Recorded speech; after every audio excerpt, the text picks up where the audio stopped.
Hey, this is Rob Anspach, and welcome back to another edition of eHeroes, where you get no BS, no fake questions. So today I'm bringing back Mr. Motivational Firework Guy, Steve Gamlin. And so we're going to talk about a lot of stuff. I mean, it's a new year, new problems.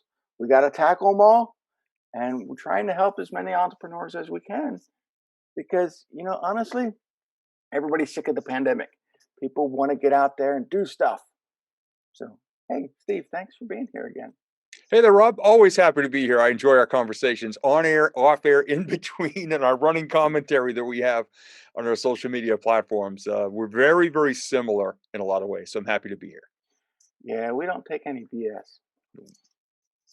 Nope. Yeah, we were talking off air about some of the interviews that people have asked us to do, and Steve says, "Yeah, that was a nice question, wasn't it?"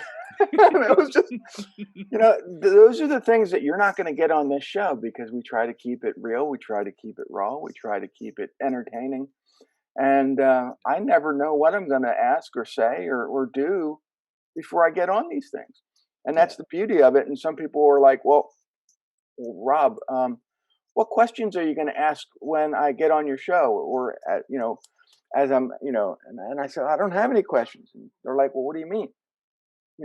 Some of these other podcast channels send us a list of questions that they're going to ask us. Do you want to be on their podcast? And okay, go be on there. I don't have a list of questions. I have no idea. Yeah. Yeah. We just go which way the wind blows. That's And, right. we wake up. Sometimes I'll have one question mapped out in my head to just say, well, this would be a good place to start, reflecting on what's going on in the world right now, the time of the year, whatever. But after that, it just goes where it goes. And some of my favorite interviews over the years have done that. I listen back to the ones I've been on with you. This is probably my fourth or fifth time on the show, and I listen back to them, and I'm saying, man, I could not have predicted that answer was going to come out of my face that day because of who we are, how we are, and where we were at the time. We're just both just honest with what's going on. Yeah. And that rubs people the wrong way sometimes. But it's not done intentionally. It's done to get people to take action, to do something. Yeah. And you know, uh, my whole favorite saying is no good deed goes unpunished. And I know that you and I have had this discussion back and forth about the validity of that. But there are a lot of times where I will strive to do the best job I can for somebody. I'll go out of my way and help them and do this and do that, only for it to come back and bite me in the ass. Oh yeah, and it does happen. And people say, well, how often does it happen? I say, well, put it this way. It happens often enough that a guy named Rabbi Harold Kushner wrote a whole book called When Bad Things Happen to Good People. And I own the book. And he is dead on right. Yeah. Sometimes I'll have people say to me, no good deeds goes unpunished, which is why I don't do anything nice for people. And like, whoa, okay, hold on. All right, cute on a bumper sticker, ha ha, funny, but it's not every time. But there are times we go out of our way to help a client, to help a cause, to just do something nice for somebody. And yeah, it blows up in her face. I mean, I get it. I don't ride unicorns farting rainbows across the sky. I know that's a possibility. Yeah. Every time I've just got a really good batting average. Yeah, and you have a good service that you're offering to people through your charity. Yeah. The Beach Bum, was it philanthropy? Yep. That's Yeah, it. Yeah. you're out there all the time helping people, and to me that's great. We over the holidays we packaged. My wife got all these blankets and gloves and all kinds of different things. And we put them in these little knapsacks, and we went out and drove around, handed them out, and a few, said thank you very much and great, and a few looked at us and they'll say, "Is that it? Yeah. Really?" Yeah. But it's the blowback we get from society now. People want more and more and more. Yep. And it happens. And it happens. That's actually part of the reason why we help those who are already helping others. We help those with the systems in place for that. Mhm. I will never give money to somebody standing at an intersection holding a sign. We have a whole network of people doing that here locally. Mhm. Some are scamming, some are legit. I don't know, and I'm not gonna make the judgment. So I just if I'm there at a red light, I'll roll down my window and say, "Excuse me, I don't have anything to give you right now, but sincerely, I hope things turn around for you very soon. I hope things get better. By the way, are you aware of this place locally that helps out people in need because we donate to them?" Hmm. I've never actually had anybody be rude. I've had people say thank you, say God bless you. And at a particularly long red light, I was singing Rolling Stone songs with the 75-year-old woman who was standing there and she said it made her day. So just being in the moment and just trying, just making an effort sometimes Yeah. is actually a gift. Your biggest strength, I think, is helping people with their vision boards. But the pandemic kind of, you know, had people all over the place in what they wanted to do, how they felt. And, how does a vision board play into a pandemic? It makes you come at things from a different way. I've actually got some of my clients who had their best years ever Mhm. in 2020 because they reached out to me going, "Hey, Steve, I wanted to do this." Say one particular company, they have at-home parties and they do events at expos and things like that. Well, all that got taken away. So a handful of them, because I work with a company that has almost 1,000 people in it, reached out to me and said, "Steve, what do I do? Well, I had a goal of this many events." I'm like, "You can still do them, but do them on camera." "I don't know how to Zoom." Well, let's coach you through it. It just got people to say, "All right, who are you? How are you? What do you do? Why do you do it the way you do it? If you can do it that way live, you can do it that way on a little camera." Mhm. It's different. The dynamic is different, but people out there need heroes and need connection more than ever before. So if you can take what people love about you in person and get it across on a camera, it's not easy.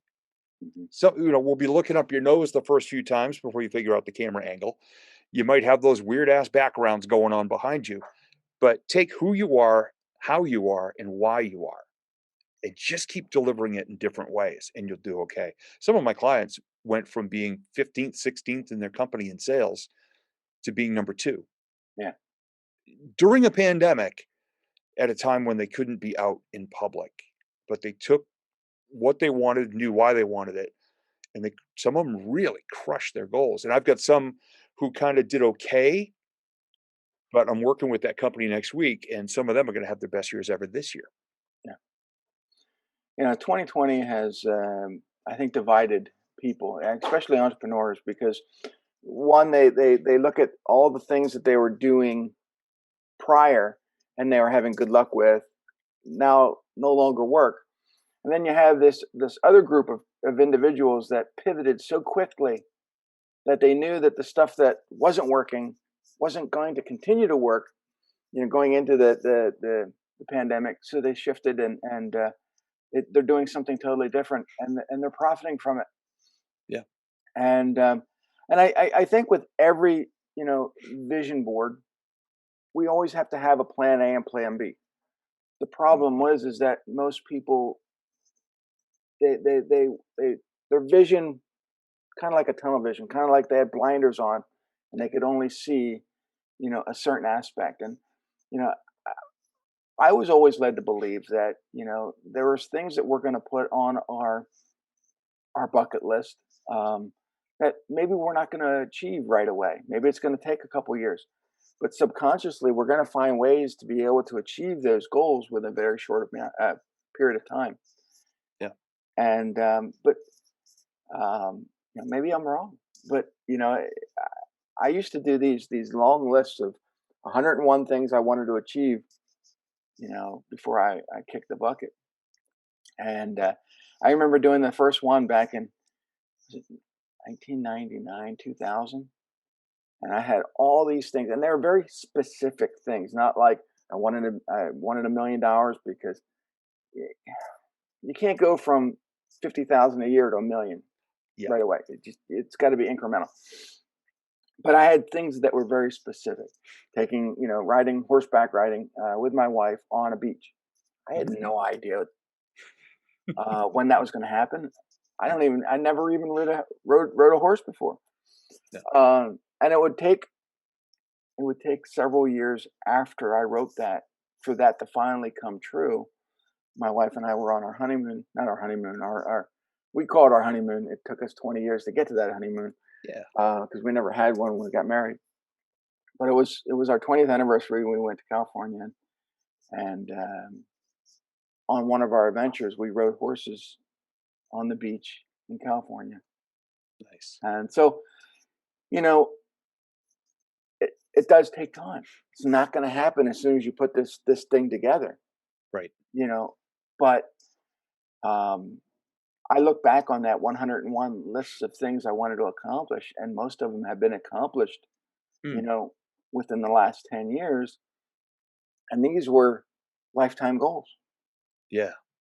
And what so many people think, and like you said, they just think they slap it on a board or write it on a list that it's going to come true. And I partially blame things like The Secret for that, because in the DVD of The Secret, and I love The Secret. I love what they did was they packaged the law of attraction in such a way that regular thinking people like me at the time Mhm. could get it. Right. But what too many people saw was, oh, if I just wish for it, it will happen to me. And Yeah. I said, at the very least, you got to meet it halfway. Yeah. You know, people say, I'll leave it up to the universe. And I see this all the time online.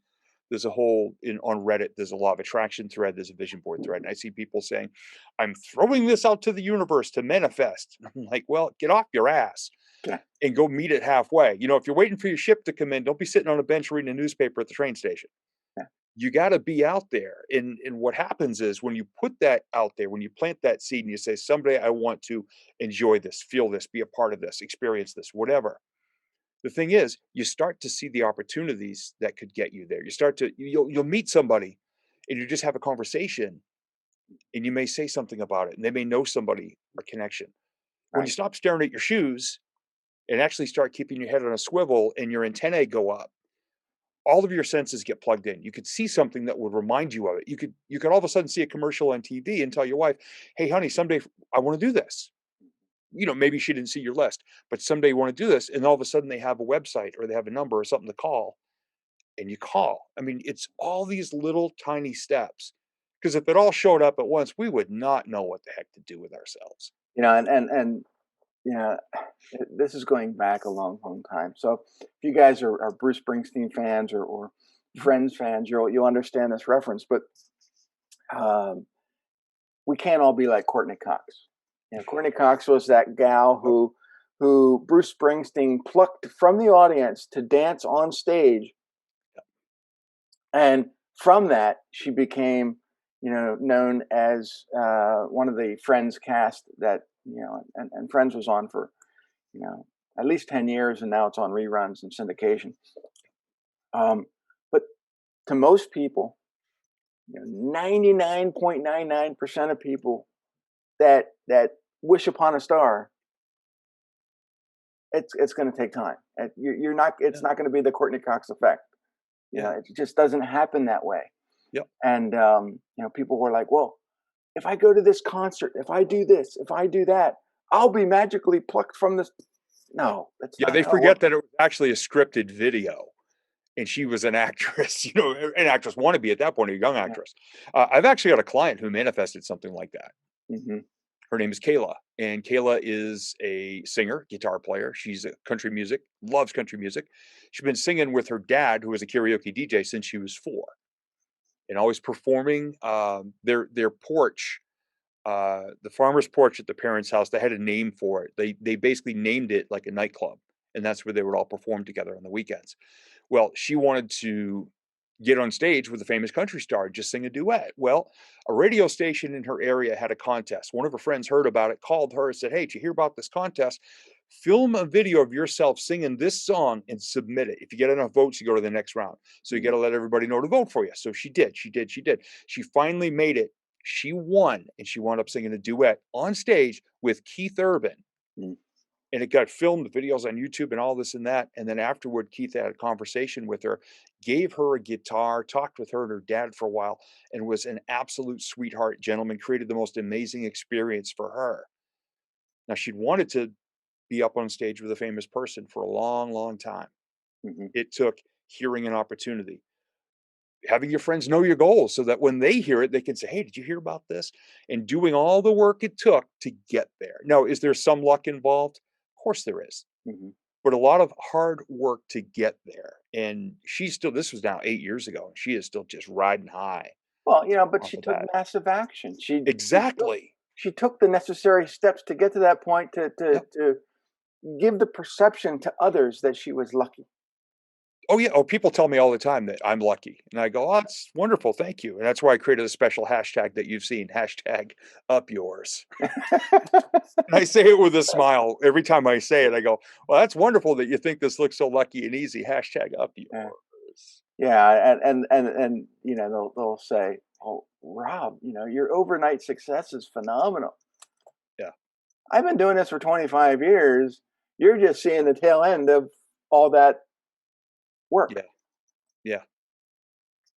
Yep, and for me, 2021 will be 17 years, Yeah. since I launched my speaking, and I mean, I launched my speaking with really no stories, no clients, no books yet, and here I am, and you've got many books. I've got 4 books later, and all these clients. I got the vision board program now, which I didn't have when I started. Wasn't even a thought, but it's all this work. I mean, my vision board program altogether, all 10 modules add up to 74 minutes and 52 seconds. Wow. I spent over 200 hours in the recording studio creating that and crafting it. And people say, "Oh, you're lucky you have that." Like, "Up yours," or my dad's favorite Mhm. phrase, "Lucky my ass." Yeah. My dad, that was one of his favorite things whenever somebody said, "Oh, Fran, you're lucky." He'd go, "Yeah, lucky my ass." Mhm. It's hard work, and I learned it from him. Yeah. And a long time ago, I read a book, and it was all about using your luck to be successful. Yeah. You know, and then you go back to the whole Han Solo thing and C-3PO and where he quotes the odds and Han Solo says, "Never quote me the odds." And I'm like, "What?" Yeah, because we, I guess as an entrepreneur, we think that as soon as we open up our doors and hang our sign outside, we're going to instantly win this lottery and massive amounts of customers coming in with their shiny new credit cards willing to give us massive Mhm. amounts of. It doesn't happen. Nope. And so you have to do marketing. You have to get out there and yeah, sometimes that marketing is not going to produce the results you want. And Yeah. sometimes over a course of years,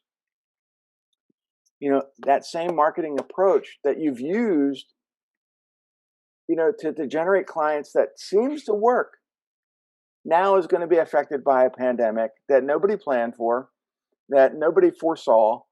And now they're saying, well, the marketing isn't working. Mm. Um, yeah, because the clients are afraid to do anything.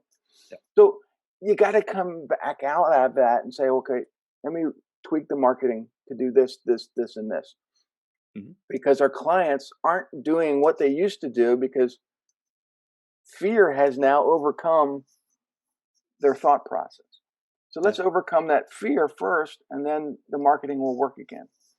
Yeah. I mean, too many people are just afraid to. Everybody uses the word pivot, and I don't like to use the word pivot. I just say people are too afraid to just bounce this whole damn thing off the wall a different way. Yeah. Now, I'm about to have my best month in a long, long time because of a couple of emails I sent out to a couple of past live event vision board clients. I said, "Hey, we're in the middle of the pandemic. I know this. It was about 5, 6 years ago. We worked together. I got to think, do your people need a positive message like that again?" Hmm. She said, "Yes, but we can't do it here because everybody's working remotely." I said, "No problem. I have something now I didn't have back then. I Hmm. have this audio learning program. Plus, what I can also do is have a group question and answer overview call. They go through it at their own pace. 30 days later, we have a follow up call. We do coaching. And I can also offer once a month, we get on the phone or on the camera for half an hour and I coach people through it." She says, "Oh my God, that's incredible." Hmm. What I didn't tell her was, I created this because of you. Hmm. Like she said, "We would love to work with you. What have you got?" Hmm. And I created that model for that. And now that model is starting to gather steam because we just banged it off the wall a different way. Yeah. And that's what we have to do. We also have to be consistent. You're one of the most consistent people I know. Consistency and momentum will carry you through where sitting on your butt will kill you. Hmm. In 2020, it's a pandemic. I couldn't be flying around speaking at events. Right. So I focused here. I had the opportunity to be the only American voice on a British radio station dedicated to positive messages, hosts, interviews, books, stuff like that. It's called Inspire Radio UK. I'm the only person in America on there. We just celebrated our first year. Hmm. So 52 weeks, 3 episodes a week. Says 156. Did I say that right? 156 episodes of that. Now, I don't get paid for that. That's all getting my voice and message out there. Did that. I'm up to 76 episodes of the Motivational Firewood Weekly Group Coaching, 38 articles in a Road to Success Profiles magazine, and plus my own radio show. So you got to just keep going. Even if you don't know what to do, get on the mic and say, look, I'm feeling it, you're feeling it. So Yeah. let's come up with some ideas. I think the problem that a lot of entrepreneurs face is that they quit too soon. Oh, You yeah. know, we off air. I mentioned that I have a friend and client that wanted a podcast. They produced the podcast. They bought a lot of equipment, and they did 2 or 3 episodes, and that was it. They stopped That's because about average they from what I've said been that told. they just weren't getting the return on investment. And I said, well, continue to put the content out. Hmm. Well, they said they'd rather just do video. I said, well, you can do video and audio at the same time and make one thing Yep. and splice it, and kind of split it out, splinter it to go multiple places. So, Yep. just like we're doing this podcast here with, and it's just more natural. Yeah. I'm not saying in this podcast or in this video or, this is what we're going to, no, just get Yeah. on, speak, Yeah. and so now you have a video you can put on YouTube, you can put on your website, you can do it on, put it wherever you want to put it. Yep. But to take the audio and put it on your podcast channels, have the whole thing transcribed. That Hmm. becomes, so you got multiple products from one effort. Yeah. I, And it's all in a real voice. And that's what some people are so afraid to be real. yeah, They hear, Steve, you're a motivational speaker. You must be like Tony Robbins. No. You don't want to be like Tony? No, I don't want to be like Tony. Tony's Tony. I'm me. I will follow Tony on stage. I have no fear about doing that. But he's going to have to, as soon as he says my name, shut off the lights, the fog machine. I want to sit on the front of the stage, dangle my legs off, and ask 10,000 people, "You mind if I tell you why I do this? Let's have yeah, a conversation." yeah. That's who I am, and that's who I am everywhere. On air, off air, on stage, backstage, walking down the Captain Crunch aisle at the grocery store. I'm the same person, and I talk about what I talk about the same everywhere. And too many people think you've got to be this certain way. Mhm.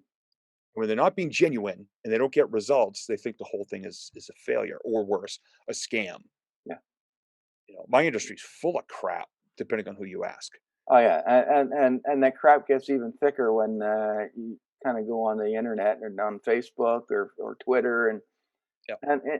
to me it's I have tried over the last several years to be more real, and people are like, well, Rob, you're like Mr. Carmudgeon and hashtag Carmudgeon guy, and I'm like, dude, but look at the clients that I'm getting, that I'm attracting, come to me because they want someone that's real, that's honest, that's not going to sugarcoat it and then stick it up their rear and make them smile about it.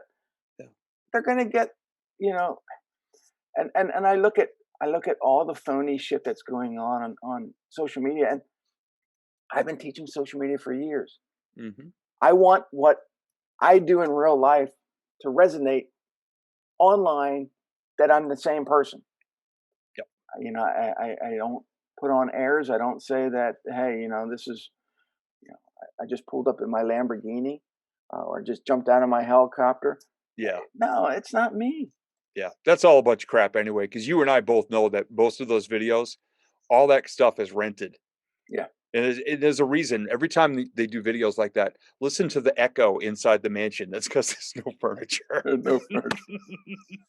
But and to tap onto that, we're just real. And the greatest thing I ever did, and I don't even know if I did it consciously, was to make my written voice the same as my spoken voice, the same as my Zoom voice, the same as my conversational voice,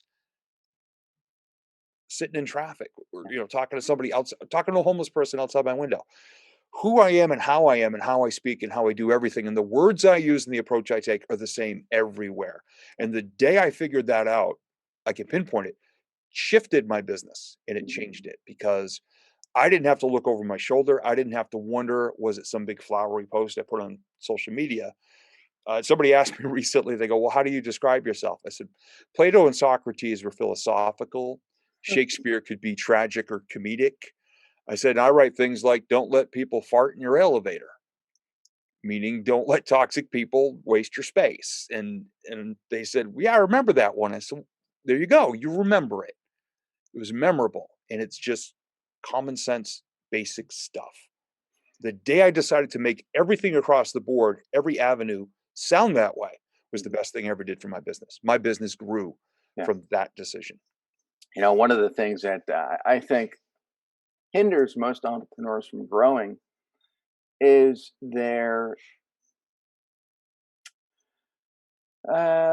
not acceptance or dependence. It's more like the fact that they have competitors, and they use that as an excuse to do or not do something.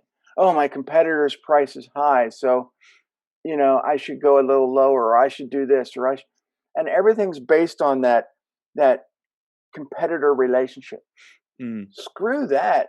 yep. There is nobody out there that's your competitor. There may be people out there that do similar things that you do, Hmm. but there is not one person out there that does it exactly the way you do it. Exactly. You have no competitors. I look at my industry and yeah, sure, there's a lot of SEO guys. There's a lot of social media people. There's a lot of people that write books. There's a lot of people that say they're sarcastic. But nobody does everything the way I do it. And whether that's good or bad, Yeah. it's me. Yeah. And It's there's a reason why I'm on your show and not theirs. yeah, You and I don't see the world exactly the same way, but that's okay because we respect each other for who we are and how we are. yeah, And that's why every single time we have a conversation, we never know where it's going to go. right. Sometimes the off-air stuff we talk about, it actually, I want to say sometimes, most of it winds up in the show Yeah. because we respect each other enough to say, well, this is what works for Rob. This is what works for Steve.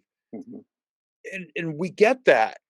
Hmm. It's not that, I mean, too many people are out there so polarized right now that crap all over you for the way you are, even if they're not paying you. I mean, Right. we talked about this, people out there just taking pot shots all the time and tearing down for something that they don't agree with instead of just tolerating, saying, well, it's that person's, it's their way. Yeah, And they're successful with it. there is no one way or one magic way to do something. Yeah. And but there in retrospect also is that you go on the internet. That's the life of the internet.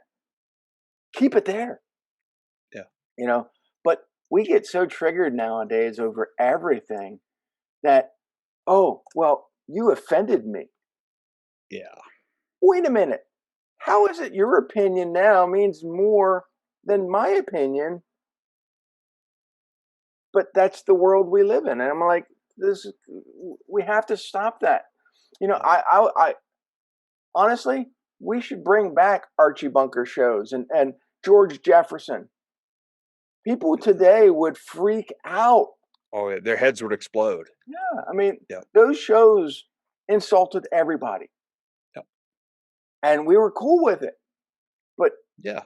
you try to insult people now, and you get beat up, and Oh, you yeah. get flamed on the internet, and they send you nasty reviews on Google and Facebook, and they've never been a customer of yours, and Google's like, ha, totally acceptable. Yeah. It, Yeah. And that's sad because people have the choice to react and respond yeah, to everything out there. Oh, Rob, you triggered me and you offended me and I'm going to do this. And it's like, well, really, is that what you want to use your day to do? yeah, I mean, I literally know people that I've known for 10, 20, 30 years who have spent the last 4 years doing nothing but spewing venom and poison on Facebook all day long. I mean, if they're in my feed, if I'm following them, most of them I've just unfollowed or unfriended. But they've spent the entire 4 years choosing to react and respond in such a way that they think, A, their opinion is the most important thing in the world. And how dare you question it? Because they just fight with people all day long. And I've had people say, Steve, what's your opinion? I go, my opinion is I'm going to use social media for what I do. Mhm. And have I ever lobbed a little grenade or opinion here and there? Yeah. Do I regret some of those? Yeah. Not because of what I said, but because of what happened afterwards and how absolutely ridiculous and a waste of time it was to even have done that in the first place. Yeah. So now I just walk in with my blinders and I scrape my shoes when I leave, get all the crap off, and I just walk through and I'm happier for it and I'm more successful for it. And some people say, "Well, you should have the guts or have the balls to put your opinion out there." I'm like, "Why? Mhm. Why don't I just take a dump in a Chuck E. Cheese ball pit?" Because what's the point of me putting my opinion out there? If you want to have a private conversation and ask me stuff, hey, go for it. But out there, it's my business. It's who I am, what I do, why I do it, and the reason I do it. Yeah. Yeah. That's Yeah. what I'm most focused on. When I made that decision too, that helped me a lot because I didn't get as triggered or as offended or out of my mind at things or people. I said, well, here's my way to respond to that. I'm going to go do something positive today. Mhm. Everybody's complaining about America's going in the crapper. Okay, I'm going to go out and do something nice in America today. Mhm. That's all I can do. And I'll share it in such a way that it gives other people ideas of what they may be able to do. It's not a, hey, look at me, I'm great. It's, hey, you know what? If you have this or the opportunity, why don't you do this? And then post about it so somebody else could maybe do it. Mhm. And that's one less negative post a day. Mhm. And if we just keep, the ripples go on forever, good or bad. Yeah. When social media started, oh, yeah, and it started way before Facebook because we had MySpace and we had Plaxo and we had some of these other ones that nobody even remembers anymore. But it was social. Mm. People were kinder. Oh, But definitely. as this progressed and people lost the ability to communicate in the real world, they went online and it gave everybody a voice that shouldn't have probably been given to begin with. Yeah. I kind of liken it to when the newspapers used to give you the ability to write in and, dear editor, this is my opinion on you. Social media has become that dear editor thing. Now everybody has this voice, good or bad, Yep. but now it gives all the people that get offended reading it. Oh my God, I can't believe you posted that. Yep. And I'm going to flame you with this long 6 paragraph diatribe of how I hate you now. Yeah. And the sad part now is it's instant. Yeah. Whereas, in the old days, if you had to write a letter to the editor, you'd start off all angry and you'd write it and you'd let it sit for a couple of days. And then it's kind of like when I used to get somebody flaming me in an email. And my wife, Tina, could always tell. She goes, "You're hitting those keys awful hard." I'm like, yeah, somebody just, sent me something and ticked me off. And she goes, "If you hit send, I'll break that finger." And she was serious. I mean, she has an eye roll and a point, and she does it in such a way that it makes me laugh and realize this is not the best use of my time right now. Well, I don't know that other now person's the intent. keyboards are so thin that if you hit them too hard, you gotta go buy a new keyboard. You got keys flying everywhere. I'm like, what happened to QWERTY? It's gone. Yeah. But she would say that, and then the next morning I would look at it and go, I was just really ticked off in the moment. It's Mhm. not that, and I would never send them.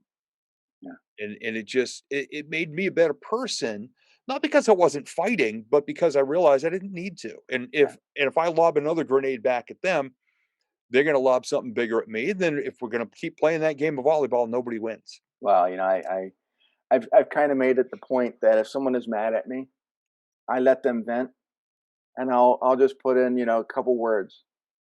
I agree. I'm sorry. Send. Yeah. And it pisses them off because I didn't spend time to analyze everything that they just said. Yep. And then they go through and just start, oh my God. Yeah. So, I just, everything I've been trying to do now in life is to keep everything stupidly simple. And, Yeah. it's the whole KISS thing.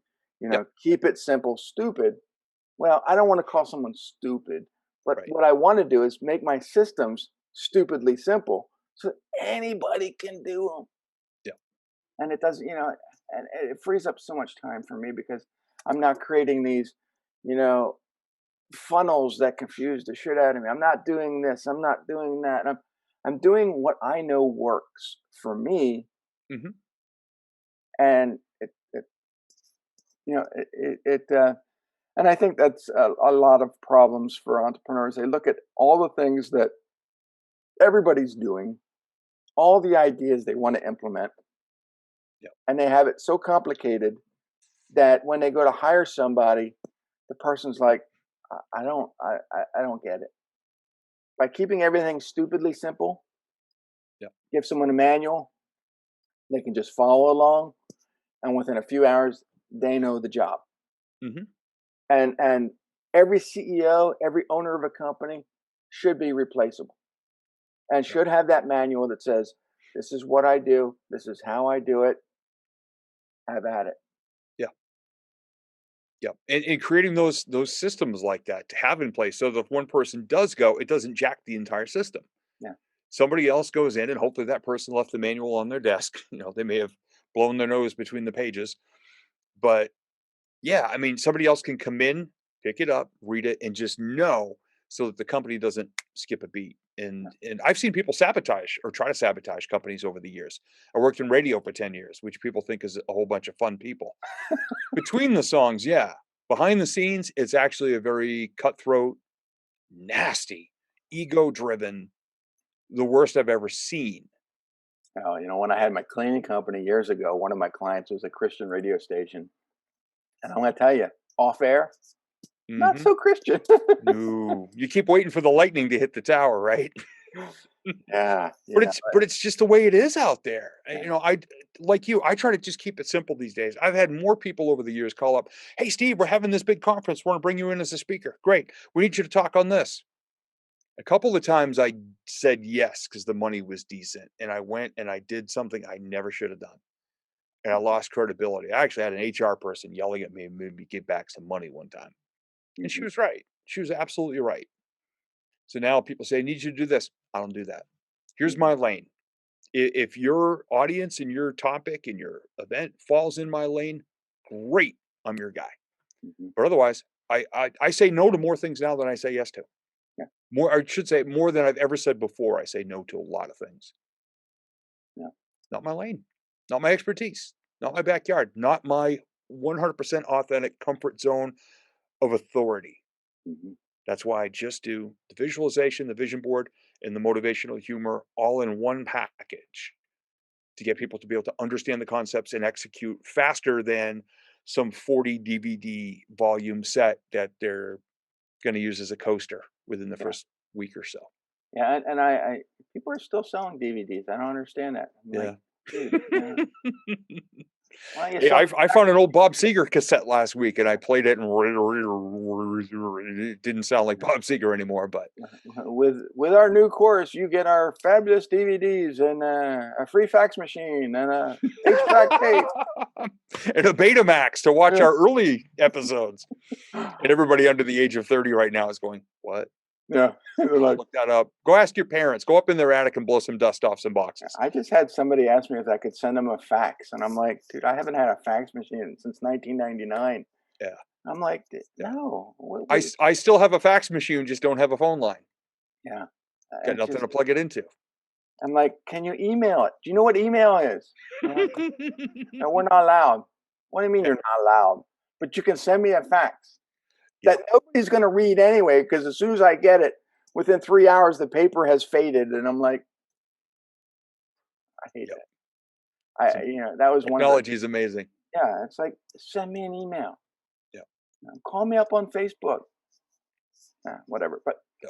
how do people get a hold of you to It's start? nice and easy. Send me a fax. Yeah, say, No, actually, you find everything I do. We've just simplified everything down.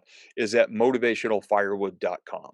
And we've got. I'll be adding today a testimonial that is my mom's favorite ever because it originally had a couple f bombs in it.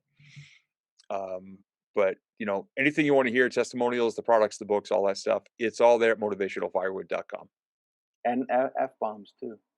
They're a I bonus. took out the F-bombs because Right. that's not my style on air, on Just stage in persona. replace it with frog. Yeah, I think I may have put the word freak it in there or something like that, but it was funny as hell. And one of my clients was listening to my weekly broadcast, and her husband walked by and said, "Holy, now I know why you like this guy. He's no BS, no unicorns farting rainbows across the sky." And she sent me that, and I just said, "Please ask his permission to use it because that's genius." Yeah. And my mom loved it, so it'll be up there too. And this is why I keep Keeping it real. bring Steve back, because he's an e-hero. He's gonna give you the no BS answer. He's gonna give it to you the way it's supposed to be. And he's real. He's raw, but he's honest. And we need honest heroes in today's society. We need entrepreneurs who are going to go out there and be themselves. And so I hope that you found some value in this podcast, and please share it. Please let others know that, the sarcastic guy, Rob, and his vision board mastery friend, Steve, we're looking out for you, and we're going to continue to look out for you. And we may not always say what you want to hear, but we're going to say the things that you need to hear. So, Exactly. with And that, those are the people I surround myself with now too. And you're one of those people, Rob. And I appreciate it. I will say adios, and we'll see you guys on the next episode.